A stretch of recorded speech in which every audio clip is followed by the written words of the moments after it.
Ok, rồi sẽ đây nè từng ở khnia ngày ní nhâm trong mò bạp bị bập phết ọp môn để dương mình trong stock á dương mình trong bập phết hay anh ấy chỉ là tập hợp mà bài dớ rồi mà bật tịch Pakistan nhìn là sao dương mình sao này hết rồi sầm rạp ọp dương mình expire du nè đặt tên dạ về clutch năm ấy lang tới mạch bà rồng thế expire bị bỏ mà phải bỏ lọc du ai tục bàn du hayនេះជារូបភាពខាងក្នុងរបស់វាគឺមានกระดาษណែនាំមកជាមួយហើយនេះជាប្រភេទថ្នាំ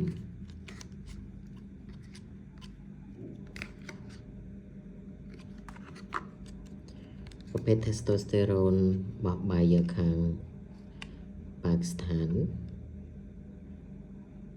នេះជាស្បកនៅក្នុង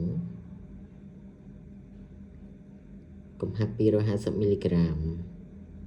ក្នុង1អំពូលក្នុង1មីលីលីត្រ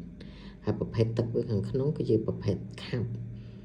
ភាគច្រើនអរម៉ូនភាគច្រើនគឺវាខាប់គ្រាន់តែវាខាប់ខ្លាំងខាប់តិចទៅប៉ុណ្ណឹងណាអញ្ចឹងបងអូនដែលប្រើប្រាស់ហ្នឹងមិនបាច់ឆ្ងល់ទេហើយបើពេលយើងចាក់ទៅវារៀងចុកនៅសាច់ដុំដោយសារថ្នាំវាខាប់អញ្ចឹងអាចបងប្អូនអាចធ្លាប់ប្រើឬក៏ចង់ប្រើអាចកំងទិញបន្ថែមបានយើងមាន discount ពិសេសជូនសម្រាប់អ្នកទិញកន្លះឆ្នាំឬក៏មួយឆ្នាំណា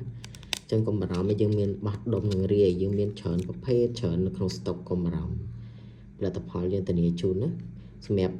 អ្នកអត់ធ្លាប់ប្រើចាប់ពី3ទៅ4ខែឡើងទៅបានផលហើយ